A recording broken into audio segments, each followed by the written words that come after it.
सोचो एक ऐसा एम्पायर जो 2000 साल पहले ही मॉडर्न गवर्नेंस सिस्टम यूज करता था।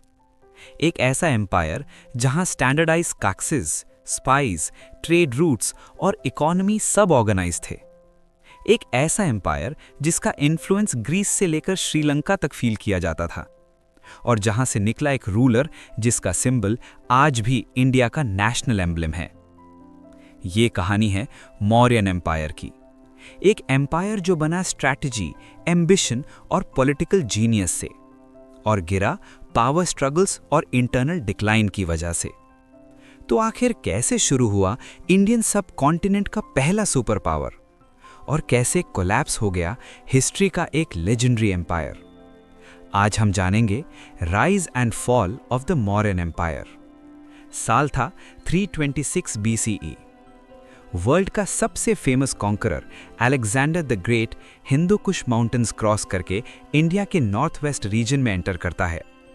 यहां उसका सामना होता है किंग पोरस से। दोनों आर्मीज के बीच हुई battle of the Hydaspes. Battle intense थी, लेकिन एंड में अलेक्जेंडर जीत गया। इस विक्ट्री के बाद अलेक्जेंडर का प्लान था पूरे इंडिया को कॉन्कर करना, लेकिन उसकी आर्मी ऑलरेडी सालों से कंटिन्यूअस वॉर्स लड़ रही थी। तब उन्हें पता चला कि आगे उनका सामना होगा नंदा एम्पायर से, एक ऐसा एम्पायर जिसकी आर्मी थाउजेंड्स ऑफ एलिफेंट्स और मैसिव सोल्जर्स से भरी थी। ये सुनते ही अलेक्जेंडर की आर्मी में रिवोल्ट शुरू हो गया और मजबूरन अलेक्जेंडर को वापस लौटना पड़ा। लेकिन उस वक्त किसी को नहीं पता था कि कुछ ही सालों में नंदा एम्पायर को भिराने वाला है एक young, ambitious leader, Chandragupta Maurya.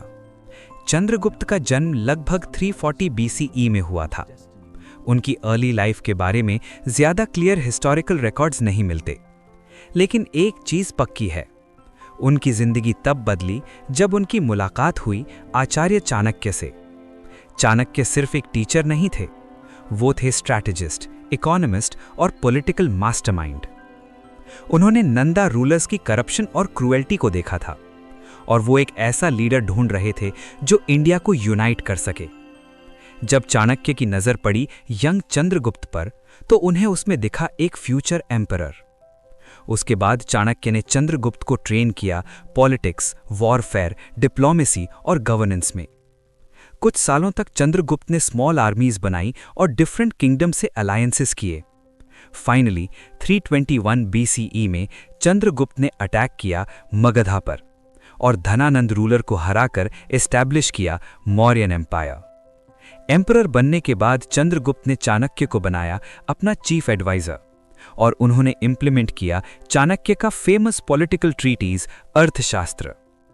अर्थशास्त्र में डिस्क्राइब किया गया था taxation system, spice network, trade regulation, administrative structure. यह सिस्टम इतना एडवांस था कि हिस्टोरियंस इसे एंशिएंट वर्ल्ड्स के मोस्ट सोफिस्टिकेटेड गवर्नेंस मॉडल्स में से एक मानते हैं।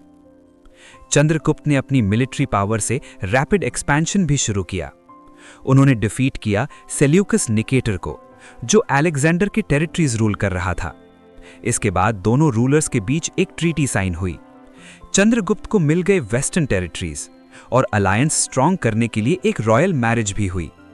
कुछ ही सालों में मौर्यन एम्पायर बन चुका था इंडियन सब कॉन्टिनेंट का सबसे पावरफुल स्टेट। चंद्रगुप्त ने लगभग 24 इयर्स तक रूल किया, लेकिन लाइफ के एंड में उन्होंने एक सरप्राइजिंग डिसीजन लिया। उन्होंने अडॉप्ट किया जैनिज्म और अपना थ्रोन अपने बेटे बिंदुसारा को दे दिया। अपने लास्ट ईयर्स में चंद्रगुप्त चले गए कर्नाटका के श्रवणबेलागोला, जहां उन्होंने जैन ट्रेडिशन के अकॉर्डिंग सेल्ले कफना वाव फॉलो किया और यहीं उनका लाइफ जर्नी एंड हुई। लेकिन मौर्यन एम्पायर अभी बस शुरू हुआ था। 297 BCE के आसपास बिंदुसारा एम्परर बने। बिंदुसारा का रूल रिलेटिवली स्टेबल और पीसफुल था। उन्होंने एक्सपैंड किया एम्पायर डेक्कन रीजन तक और मेंटेन किया strong diplomatic relations Greek kingdoms के साथ। ग्रीक हिस्टोरियंस लिखते हैं कि बिंदुसारा को इंटरेस्ट था फॉरेन नॉलेज और एग्जॉटिक गुड्स में।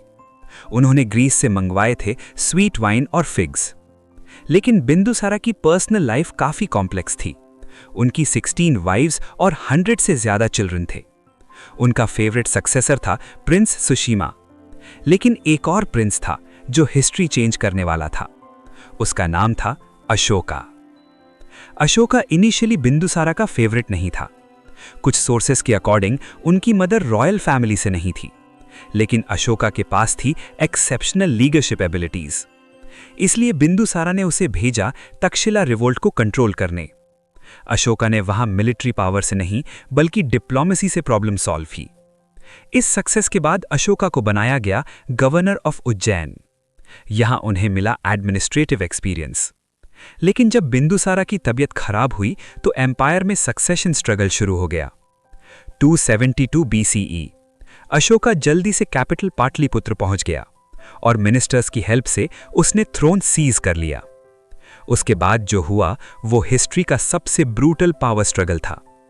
अशोका और उसके ब्रदर्स के बीच सिविल वॉर शुरू हो गया और कुछ सालों में अशोका ने अपने ऑलमोस्ट सभी राइवल्स को एलिमिनेट कर दिया। फाइनली 268 BCE अशोका ऑफिशियली बन गया मौर्यन एम्पायर का एम्परर। अर्ली रूल में अशोका का रेप्यूटेशन था एक्सट्रीमली रूथलेस रूलर का। हिस्टोरियंस उसे कहते थे चंड अशोका, अशोका द क्रूअल। उसके रूल में स्ट्रिक्ट पनिशमेंट्स और ब्रूटल एग्जीक्यूशंस कॉमन थे। अशोका अग्रेसिवली एम्पायर एक्सपैंड कर रहा था और फिर उसकी नजर पड़ी कलिंगा किंगडम पर, आज का ओडिशा रीजन। कलिंगा एक इंडिपेंडेंट और प्रॉस्पेरस किंगडम था और अशोका ने डिसाइड किया उस पर अटैक करने का। Kalinga war ancient Indian history की सबसे डिवास्टेटिंग वॉर्स में से एक थी। मौर्यन आर्मी ने लैंड और सी दोनों साइड से अटैक किया। बैटल के बाद जो हुआ वो हॉरिफाइंग था। हिस्टोरिकल रिकॉर्ड्स के अकॉर्डिंग 1 लाख लोग मारे गए, 1.5 लाख लोग कैप्चर हुए, काउंटलेस फैमिलीज डिस्ट्रॉय हो गई। जब अशोका बैटलफील्ड पर आया और उसने डिस्ट्रक्शन देखा तो उसकी लाइफ हमेशा के लिए बदल गई।